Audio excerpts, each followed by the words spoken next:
Kita kalau ngomongin soal Ramadan, saya mau tanya dulu, Pak Boy. Saya waktu kecil, Pak, itu paling seneng taraweh. Karena apa? Di situ saya bisa main sabet-sabetan sarung sama main petasan.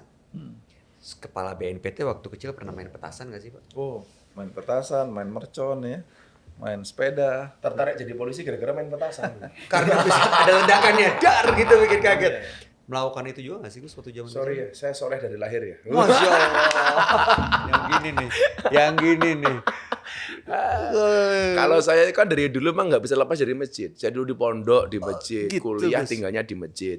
Kan kita James Bond, Maksudnya jaga masjid dan kebon.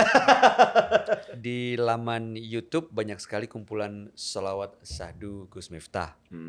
Bahkan kita juga melihat di sosial media ada yang mengawali dengan Indonesia Raya begitu tuh di pengajian. Bagaimana kemudian orang hadir puluhan ribu seperti itu, kenapa nggak kita maksimalkan untuk memberikan wawasan kebangsaan? Coba bayangkan, sekali pengajian yang hadir, kayak kemarin saya di Sidoarjo, satu alun-alun penuh, bisa 15.000 orang. Apa nggak keren kemudian? Ayo semuanya berdiri. Makanya kalau ketika menyanyikan lagu Indonesia Raya, kok ada jamaah nggak berdiri, langsung saya tegur setelah pengajian. Di mana rasa cintamu kepada bangsa ini? Nah kalau dari Pak Boy, dari BNPT melihat yang seperti itu, misalnya pada saat menyanyikan Indonesia Raya ada yang nggak berdiri, duduk aja gitu. Ini melihat Padahal sehat ya, padahal sehat. Nah itu melihatnya sebagai satu pertentangan atau harus diberi pemahaman atau ya perbedaan aja gitu? Atau Nah, gimana? itu baru lebih kepada sikap perilaku ya. Artinya secara mental belum terpanggil, jiwanya belum terpanggil, dan belum memahami bagaimana besarnya pengorbanan para leluhur untuk mendirikan bangsa ini. Kita tidak inginkan pengorbanan yang luar biasa dari para leluhur bangsa kita itu harus menghadapi kondisi karena lemahnya para pemuda-pemudi kita dalam memahami sejarah perjuangan bangsa. Karena hanya dengan bangsa yang mencintai bangsanya lah kita bisa menjadi bangsa yang hebat dan maju.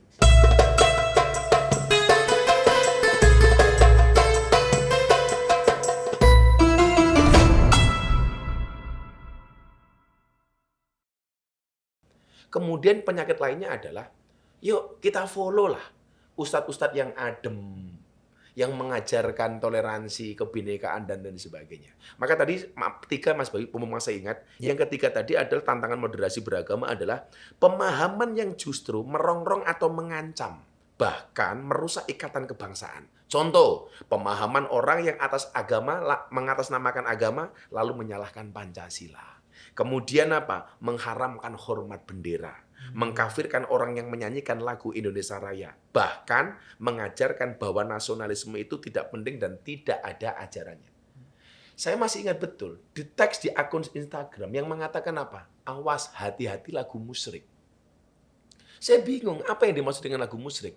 Ternyata yang dimaksud lagu musyrik adalah lagu Padamu Negeri Kami Berbakti. Alasan dia apa? Yang nge-tag saya itu. Dan ini medsos. Dan waktu itu alasannya apa?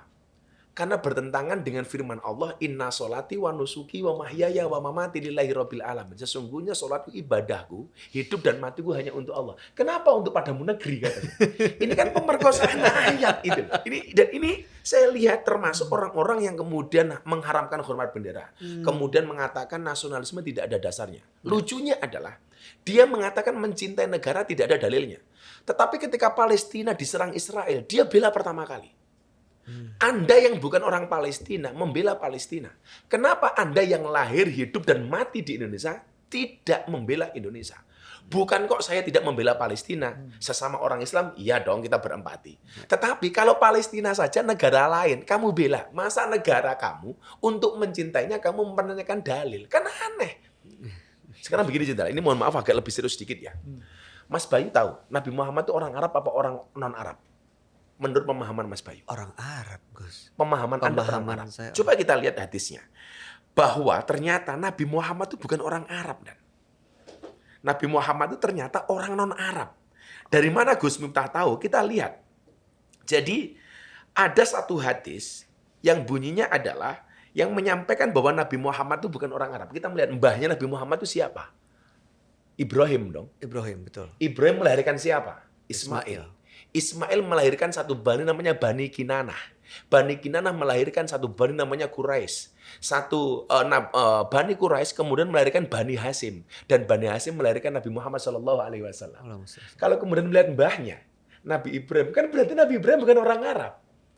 Tapi kenapa kemudian Nabi Muhammad mencintai Arab? Karena Nabi Muhammad lahir di Arab, tinggal di Arab, hidup di Arab, dan meninggal di Arab. Istilahnya apa? Nabi Muhammad itu musta'rob, orang yang diarabkan. Karena kalau Nabi Muhammad itu asli orang Arab, maka Al-Qahtoniyah. Karena pendiri Arab itu namanya Al-Qahton. Dan Nabi Muhammad itu bukan Al-Qahtoniyah, tetapi Ibrahimiyah, karena dia lahir dari Ibrahim. Itu saja yang sebenarnya Nabi Muhammad bukan orang Arab, tetapi dia lahir di Arab, tinggal di Arab, hidup di Arab, beliau mencintai Arab. Lah kenapa kita tinggal di Indonesia, lahir di Indonesia, hidup di Indonesia, bahkan mati di Indonesia tidak mencintai Indonesia? Artinya apa? Anda yang mengatakan mencintai negara, nasionalisme tidak ada dalilnya, Anda perlu belajar lagi. Nabi Muhammad ketika pindah dari Mekah ke Madinah, dia berdoa apa? Allahumma habib ilainal Madinah kahubina ila Makkah aw asyad. Ya Allah, anugerahkanlah kepada aku untuk mencintai kota Madinah sebagaimana aku mencintai kota Makkah. Kenapa Nabi mencintai Makkah? Karena beliau lahir di Makkah. Kenapa Nabi mencintai Madinah? Karena beliau berjuang dan mensiarkan Islam melalui kota Madinah. Lah kita tinggal di Indonesia kok. Apalagi teman-teman di BUMN.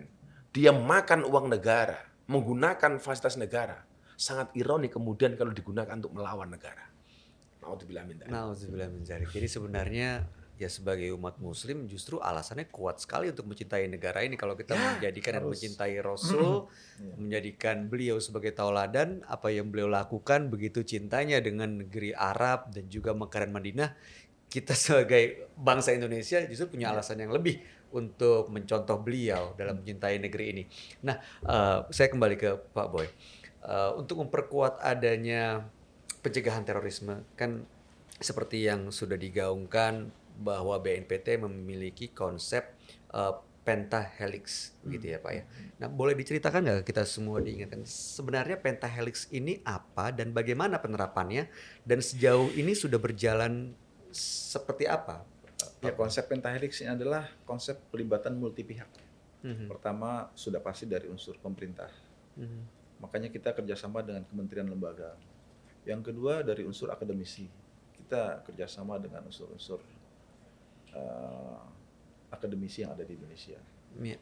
Contohnya juga itu kita konkretnya melakukan riset terhadap hal-hal yang mengarah kepada indeks intoleransi, radikalisme.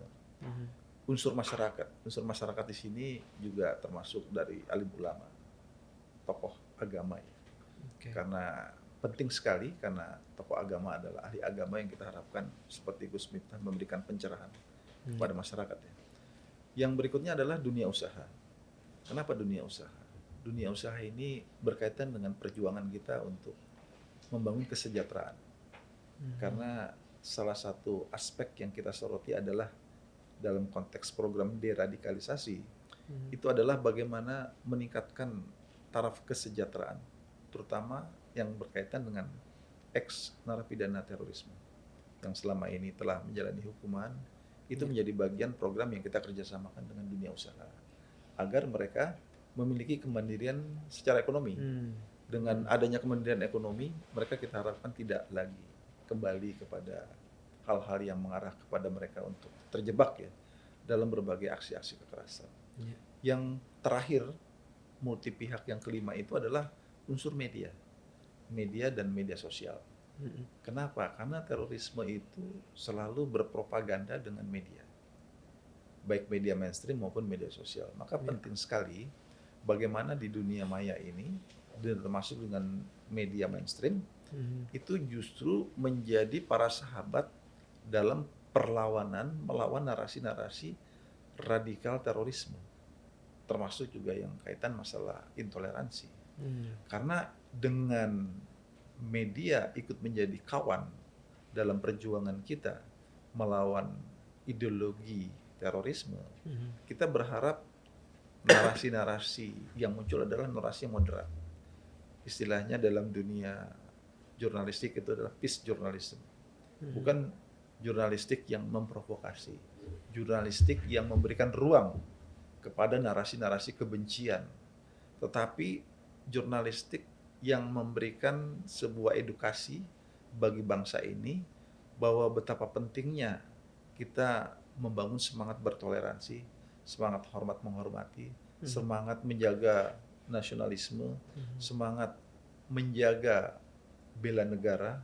Karena apa? Karena negara ini tentunya juga secara realita harus kita lihat menghadapi musuh negara yang bisa saja bukan saja datang dari dalam masyarakat sendiri, tetapi dari pihak luar yang tidak senang dengan kita.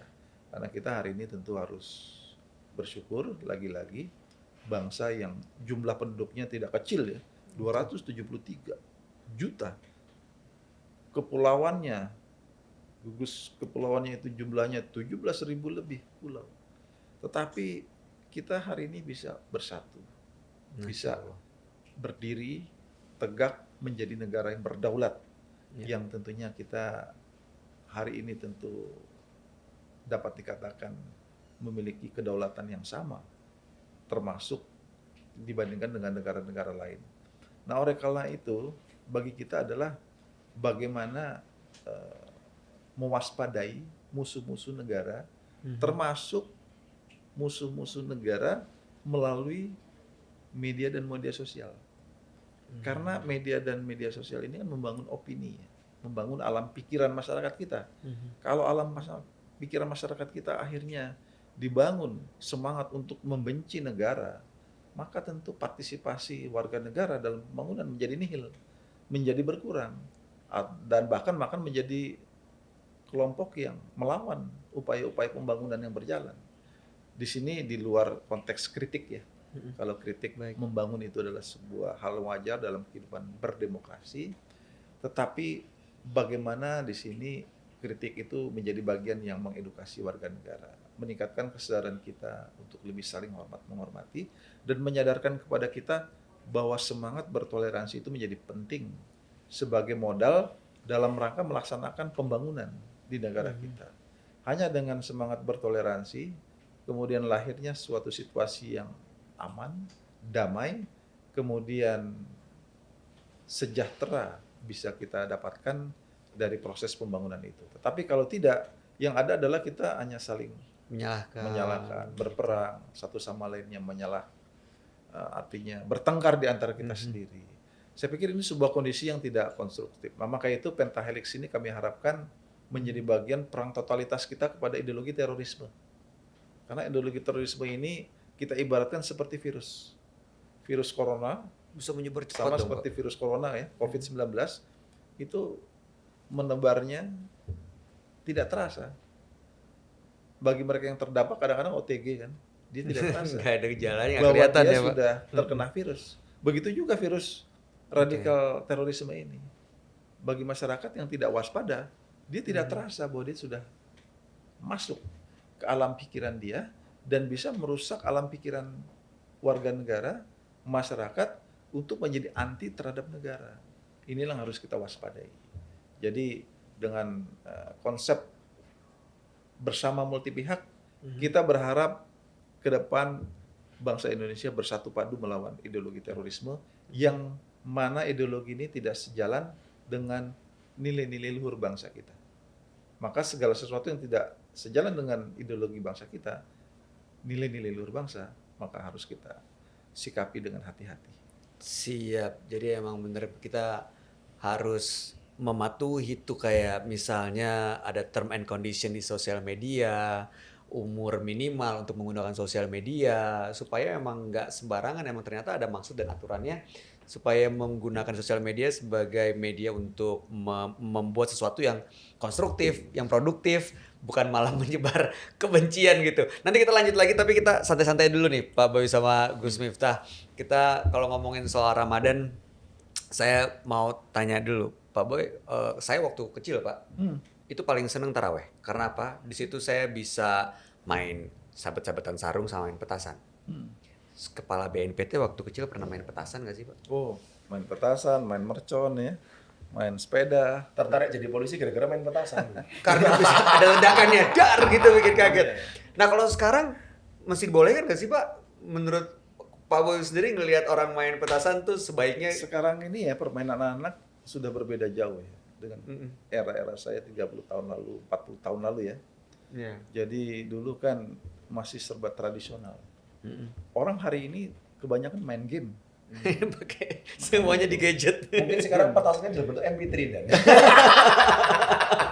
Jadi game online ini Iya. ini yang kadang-kadang bisa merusak alam pikiran kaum remaja.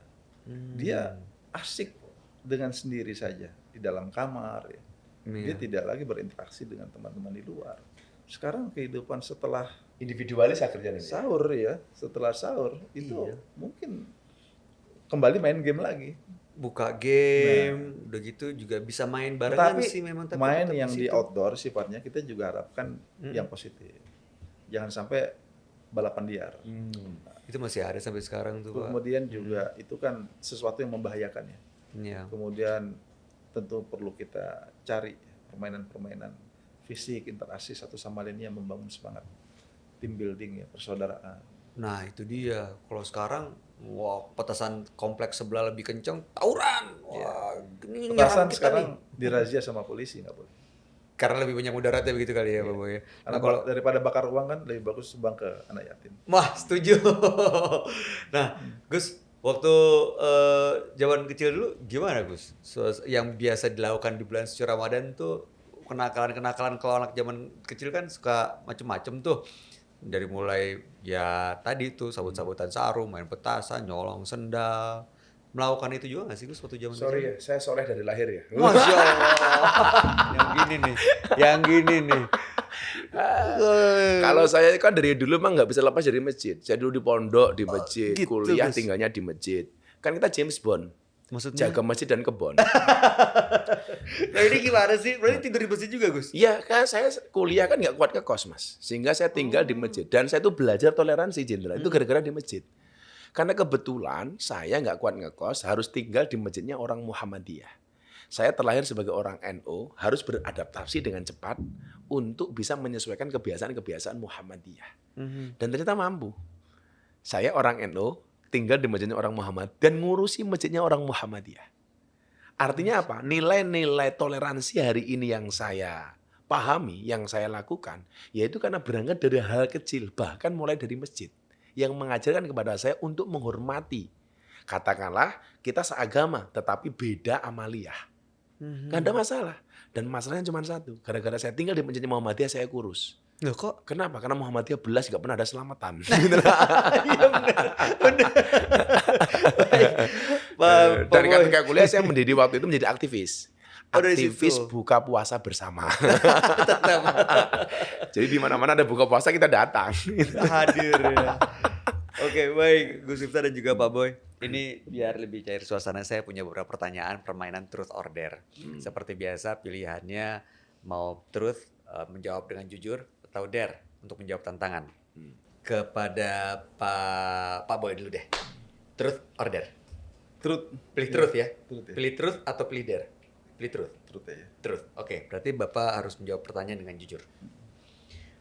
Makanan wajib apa yang harus ada saat buka puasa? Harus ada nih, Pak Boy. Telur mata sapi. Kenapa telur mata sapi di antara telur dadar, telur puyuh, telur asin, telur apa lagi tuh? Balado. Kenapa mata sapi, Pak? Padahal itu bukan dari sapi sama sekali loh. Iya. Dari ayam. Iya. Kenapa telur mata sapi, Pak Boy? Sapi yang punya nama ya. Itu dia kan. Ayam yang punya telur. Nah, Jadi emang doyan itu ada sejarah atau? hobi dari kecil aja. Oh, emang doyan ya, Pak? Harus selalu ada? Ya, diminta harus ada. Diminta harus ada? Yang lain-lain boleh tambahan. Oke. Kalau Gus Miftah? Saya mau ngomong telur sapi, mata sapi. Nggak bisa, beda dong. Sapi. Bukan, bukan. Itu filosofinya. Gimana tuh? Itulah kadang-kadang dalam berjuang. Siapa yang berjuang, siapa yang dapat nama. Telur, kan ayam bertelur sendiri. Angkrem sendiri kata orang Jawa. Angkrem bertelur sendiri. Begitu jadi telur, digoreng yang dapat nama orang lain, sapi. Kenapa bukan telur mata ayam? Nah, Kadang-kadang dalam perjuangan seperti itu. Siapa yang berjuang, siapa yang mendapatkan nama. Kan kurang ajar banget kan? Itu terjadi. Filosofinya itu. Bisa ada filosofi Iya kan? dalam loh di situ. Yang kerja siapa, yang berjuang siapa, yang dapat nama siapa. Yang bertelur ayam digoreng hidup nama sapi. Nah, itu dia. Itu Filosofinya itu. akibat ngegoreng yang salah berarti. Oke, sekarang ke Gus Miftah. Terus order. Or. Ah, enggak dong. Saya mau cari or lagi. Truth atau dare? Terus deh. Truth ya. Selama bulan puasa, apakah pernah hatam Al-Quran? Berapa kali ini yang ditanya Gus Miftah? Ini pertanyaan macam apa nih? Saya mohon maaf Gus, kalau terasa kurang sopan dan lancang. Biasanya. Anu kok, sopan banget kok. Oh iya, mohon maaf Gus. Tapi nggak mengenakan. Jujur Ramadan ini agak berkurang. Ya karena aktivitas yang begitu padat dan sebagainya. Tetapi toh kita juga baca Quran itu tidak hanya nunggu bulan Ramadan. Oh, di luar Ramadan. Karena yang juga ya, dibutuhkan Gus. sebenarnya adalah istiqomahnya, konsistensinya. Ya. Artinya ya jadikan Al-Quran itu sebagai bacaan wajib setiap harinya walaupun cuma 1 ayat. 1 ayat setiap hari tapi dipahami, dimengerti dan dilakukan itu lebih baik daripada kita ngejar target hanya khatam 1 bulan di bulan Ramadan tok. Tapi setelah itu berhenti. Tapi ingat istiqomah itu pasti berat. Kenapa? Ya. Karena kalau ringan namanya istirahat. Benar juga. Oke, ini berikutnya nih. Saya mau pilih truth order. Saya aja yang pilihin deh, boleh ya, Gus? Ya, Pak udah. Boy. Dare. Kalau tadi kan 2 truth. Sekarang dare biar adil. Nah, Pilih tantangannya begal apa dibegal? enggak jangan. Dua-duanya enggak ada yang enak. Jadi tantangannya adalah di laman YouTube banyak sekali kumpulan sholawat syahdu Gus Miftah. Bahkan kita juga melihat di sosial media ada yang mengawali dengan Indonesia Raya begitu tuh di pengajian. Coba dong Gus lantunkan 1 sholawat bersama, mungkin Pak Boy bisa mengikuti. Sholawat kebangsaan saya. Siap, kita bareng-bareng. Kami cinta tanah air Indonesia. Kami bangga jadi bangsa Indonesia. NKRI akan selalu kami jaga demi kejayaan bangsa Indonesia. Sholli wasallim daiman ala Ahmada. Sholli wasallim daiman ala Ahmada. Wal ali wal ashabi man qad wahada. Wal ali wal ashabi man qad wahada. Itu harus ada di setiap pengajian saya. Wah, luar biasa. Dan setiap pengajian akbar harus dimulai atau ditutup dengan Indonesia Raya. Nah, itu dia pertanyaan berikutnya. Kenapa? Itu inisiatif atau mungkin permintaan jamaah atau ada pesan-pesan tertentu Gus yang disampaikan melalui Message yang pengen saya Indonesia kirim Raya adalah bagaimana kemudian orang hadir puluhan ribu seperti itu, kenapa nggak kita maksimalkan untuk memberikan wawasan kebangsaan? Tidak hanya itu Mas Bayu, saya sering kemudian membuat kuis. Adik-adik yang hafal dengan Pancasila silahkan maju ke depan, saya kasih uang. Ibu-ibu yang bisa menyanyikan lagu kebangsaan silahkan maju ke depan, saya kasih uang. Yang hafal dengan Undang-Undang Dasar silahkan depan, saya kasih uang. Kenapa saya lakukan? Sekarang pendidikan tentang Kepancasilaan, tentang sejarah dan lain sebagainya itu sudah tidak ada lagi di sekolah. Dulu masa kecil saya, mungkin Pak Boy juga, kita masuk dikasih pelajaran PSPB, Pendidikan Sejarah Perjuangan Bangsa. Sekarang sudah tidak ada. Dulu wajib menghafalkan nama-nama pahlawan, ya kan? Betul. Kayak Cut Mutia, Cut Nyadin. Sekarang udah nggak kenal Mas, karena nggak pernah diajarkan. Kenalnya Cut Kiki, Cut Meme, Cut Tari, Cut Keke. Dulu kita diwajibkan untuk menyanyikan lagu-lagu kebangsaan, sekarang sudah tidak ada lagi. Bahkan dari SD masuk ke SMP, kita ada pendidikan penataran P4. Ya. SMP masuk SMA penataran P4, masuk kuliah penataran P4. Ya. Dan itu sekarang sudah tidak kita dapatkan. Maka saya berinisiatif menggunakan panggung dakwah saya untuk mengedukasi masyarakat tentang itu. Dan efektif Pak Boy itu. Ayo adik-adik, siapa yang hafal dengan Undang-Undang Dasar 1945? Saya kasih uang 500.000. Maka bagi saya adalah ini bagian dari dakwah. Jadi Kan menarik gitu loh. betul. Nah, ayo ibu-ibu sebut, ibu-ibu apal nggak dengan lagu syukur? Dari yakinku teguh. Bisa tak kasih uang. Coba lihat beberapa di YouTube saya. Dan saya selalu konsisten dengan itu. Dan ini adalah panggung yang sangat efektif. untuk mendidik bangsa ini, untuk mencintai bangsa ini dengan cara-cara seperti itu. Jadi ini sebenarnya ya cara untuk mendirikan momentum mencintai agama dan juga tanah air Tanah secara air bersamaan secara begitu ya. bersamaan. Dan ini keren gitu loh. Ya. Dan kita nggak usah malu kemudian orang mengatakan, wah itu gimana mencampur adukan. Emangnya salahnya di mana? Kalau kita ngomong, la ilaha illallah itu kalimat thayyibah bukan? Kalimat thayyibah. Taib. Tetapi kalimat thayyibah itu tidak hanya la ilaha illallah. Termasuk termasuk Undang-Undang Dasar 1945 itu kalimat thayyibah. Karena kalimat thayyibah itu artinya apa? Kalimat yang baik. Pancasila itu kalimat thayyibah bukan? Thayyibah. Kalimat thayyibah. Isinya thayyibah enggak? Thayyib. Kenapa nggak kita sampaikan melalui panggung pengajian? Saya pikir Jenderal, kalau semua ustadz mempunyai sense of belonging terhadap bangsa ini seperti apa yang kita miliki. Pendidikan kebangsaan, pendidikan Pancasila, itu tidak harus nunggu pendidikan formal. Tapi bisa kita lakukan dengan panggung-panggung informal seperti ini. Saya pikir luar biasa. Nah, Ya. itu dia. Kalau semua Harus ustadz- memperbanyak informal ya. Harus membaca informal. Coba bayangkan, sekali pengajian yang hadir, kayak kemarin saya di Sidoarjo, satu alun-alun penuh, bisa 15.000 orang. Apa nggak keren kemudian? Ayo semuanya berdiri. Makanya kalau ketika menyanyikan lagu Indonesia Raya, kok ada jamaah nggak berdiri, langsung saya tegur setelah pengajian. Di mana rasa cintamu kepada bangsa ini? Hanya untuk berdiri menyanyikan lagu Indonesia Raya, Anda tidak mau. Dulu para pahlawan memberikan hartanya, keringatnya, darahnya, bahkan nyawanya untuk mendirikan bangsa ini. Anda hanya berdiri sejenak untuk menyanyikan lagu Indonesia Raya, tidak mau. Salahnya di mana? Maka kemarin saya kaget, Jenderal. Pengajian, kajian, wawasan kebangsaan, saya mau mengambil tema Al-Quran dan Merah Putih di BUMN, salah satu BUMN. Dan ternyata apa yang terjadi? Mereka ada yang bertanya tentang pemahaman tauhid. Saya tahu arahnya kemana. Mereka menganggap apa? Hormat merah putih itu tauhid. Karena pemahaman mereka, hormat merah putih itu nyembah merah putih. Padahal kita hormat kepada merah putih bedakan dengan kita menyembah Allah Subhanahu wa taala. Kita menghormati merah putih itu sekedar ta'dziman wa ikraman wa mahabbatan. Rasa hormat, cinta dan memuliakan lambang negara. Bukan berarti bermakna sujud dalam bentuk ibadah. Kenapa dikatakan tauhid? Ya, Nah, maka saya pikir melalui media podcast ini saya mengajak yuk teman-teman dai yang lain mempunyai semangat kebangsaan yang sama seperti kita. Insya Allah. luar biasa. Nah, kalau dari Pak Boy dari BNPT melihat yang seperti itu, misalnya pada saat menyajikan Indonesia Raya ada yang nggak berdiri, duduk aja gitu. Ini melihat Padahal sehat ya, padahal sehat. Nah, itu melihatnya sebagai satu pertentangan atau harus diberi pemahaman atau ya perbedaan aja gitu. Atau Dan gimana? itu baru lebih kepada sikap perilaku ya. Artinya secara mental belum terpanggil. Jiwanya belum terpanggil dan belum memahami bagaimana besarnya pengorbanan para leluhur untuk mendirikan bangsa ini.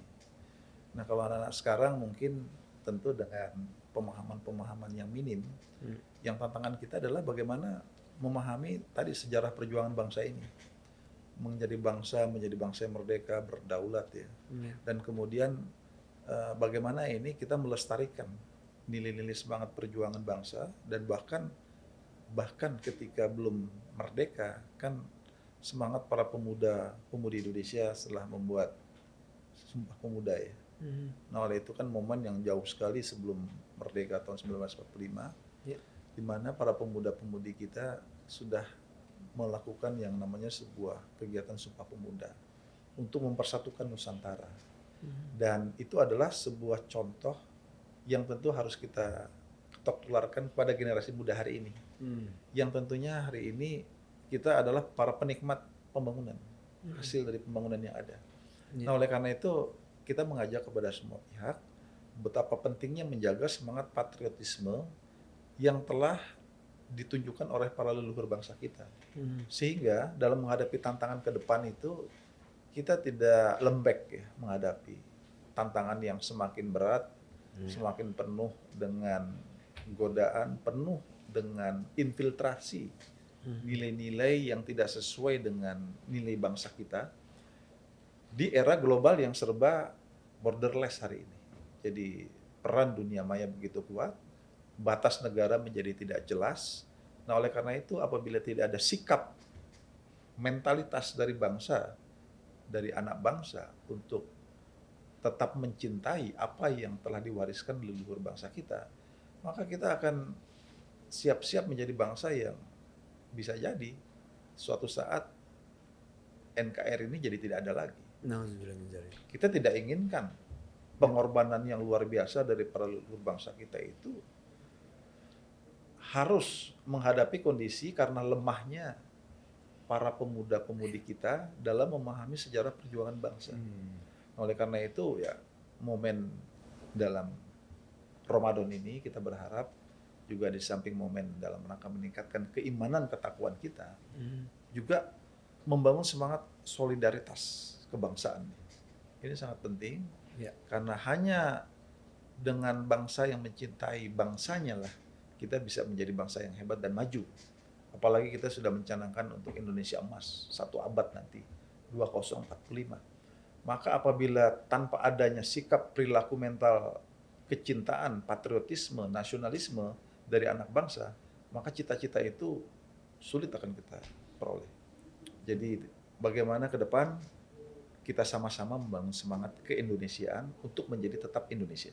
Nah, membangun semangat keindonesiaan untuk tetap menjadi Indonesia kan bisa berbagai cara tuh. Kalau Gus Miftah tadi pakai permainan, pakai lagu. Nah, katanya kepala BNPT Pak Boy juga punya lagu. Ya, kita Salam Indonesia Harmoni ya, Pak. ya pernah kita buatkan juga Salam Indonesia Harmoni itu untuk menggugah lah ya. Menggugah masyarakat bahwa kita ini berbeda tapi kita satu tujuan. Makanya Indonesia yang berbeda-beda ini tanpa adanya sebuah tekad bersama maka tidak akan bisa kita mewujudkan suasana hidup yang harmoni. Oleh karena itu hidup yang harmoni itu adalah cita-cita kita semuanya.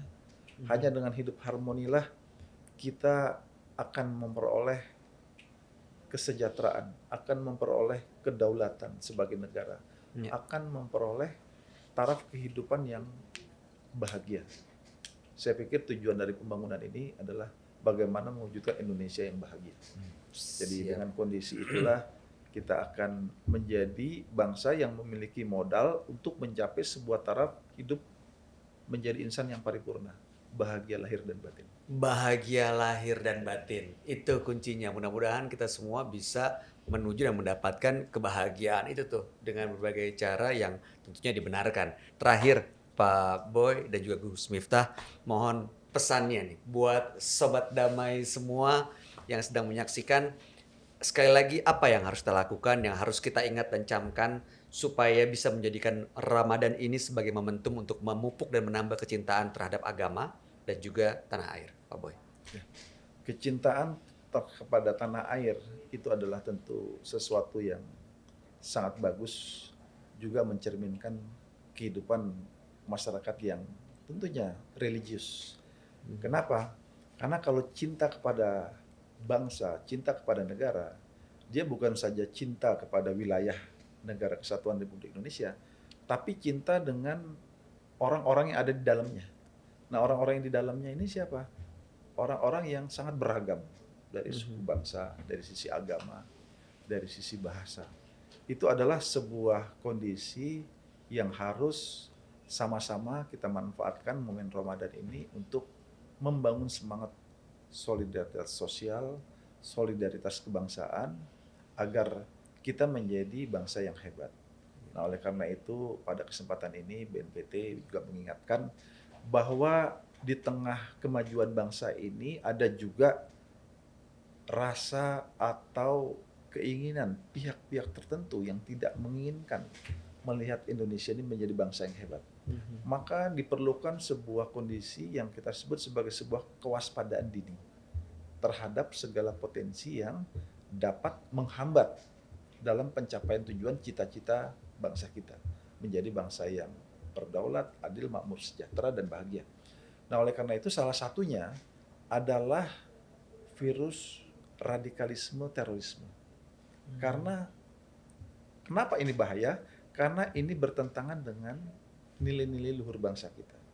Nah, oleh karena itu radikalisme terorisme yang bersifat transnasional ini, transideologi ini jangan sampai dipaksakan oleh pihak-pihak tertentu untuk masuk dalam alam pikiran bangsa kita. Karena apa? Karena itu tidak mencerminkan keindonesiaan. Keindonesiaan itu adalah Indonesia yang bineka, Indonesia yang beragam, Indonesia yang mengedepankan semangat persatuan, Indonesia yang hidup harmoni di antara satu sama lainnya. Jadi kalau ideologi radikalisme adalah antitesa dari semangat Indonesia harmoni tadi. Oleh karena itu kita harus waspada dan kita jangan sampai larut jika ada pihak-pihak yang seolah-olah menawarkan adanya sebuah harapan masa depan yang lebih baik, tetapi ujung-ujungnya menghalalkan kekerasan. Jadi ideologi kekerasan itulah yang nanti akan menjadi suatu kondisi maraknya aksi-aksi terorisme yang ada di negara kita. Kita harus bebaskan dari aksi-aksi kekerasan itu, berarti juga kita membebaskan Indonesia dari aksi terorisme. Demikian. Siap, terima kasih Pak Boy. Gus Miftah. Puasa itu artinya imsak. Imsak itu artinya menahan diri. Saya pikir yuk sesama anak bangsa hari ini di Indonesia harus sama-sama bisa imsak. Imsak mengendalikan diri dari hal-hal yang justru menimbulkan kontroversi, menimbulkan perpecahan, menimbulkan permusuhan dan lain sebagainya. Pemerintah juga imsak, rakyat juga imsak, sama-sama menahan diri. Saya pikir kunci dari keberhasilan bangsa Indonesia ke depan adalah belajar dari puasa. Apa itu? Pengendalian diri. Kemudian ada quote, saya tutup dengan quote, jika Anda membenci perbedaan, Anda sejatinya membenci seluruh manusia. Karena semua manusia diciptakan berbeda, tak ada yang sama, bahkan anak kembar sekalipun. Tuhan menciptakan jutaan kacamata. Perbedaan adalah pilihan untuk memilih sebuah kacamata yang kita sukai. Mas Bayu kacamataan seperti itu, saya seperti ini. Ini adalah pilihan kita masing-masing. Iya. Dan Tuhan memberikan kesempatan bagi kita untuk memilih kacamata mana yang kita sukai. Terakhir untuk para jomblo, tetap berbukalah dengan yang menyehatkan. Kenapa? Karena yang manis justru kadang-kadang menyakitkan. Waduh, senang banget nih hari ini bisa ngobrol langsung dengan Kepala yang BNPT. jomblo dapat pesan juga ya. Dan kena semuanya, dari Gus Miftah kena semuanya, rata deh. Mudah-mudahan udah lengkap apa yang kita dapatkan hari ini. Ya Sobat Damai, meskipun tinggal hitungan kurang lebih 1 minggu lagi menyambut Idul Fitri, di sisa bulan puasa ini tidak hanya sekedar menahan hawa nafsu dari fajar hingga matahari tenggelam, namun bulan Ramadan bisa loh mendatangkan banyak berkah lain bagi sesama umat manusia. Untuk itu teruslah untuk melakukan kebaikan atas ridhonya Allah Subhanahu wa taala agar semuanya tidak menjadi sia-sia atas apa yang sudah kita perbuat di bulan yang suci ini, dan pastinya tetap semangat dong bagi yang sedang menjalankan ibadah puasa. Oke? Saya mau ucapkan terima kasih Pak Boy, Gus Miftah, terima kasih banyak atas obrolannya yang sangat inspiratif. Salam damai dan salam Indonesia Satria. Sampai jumpa.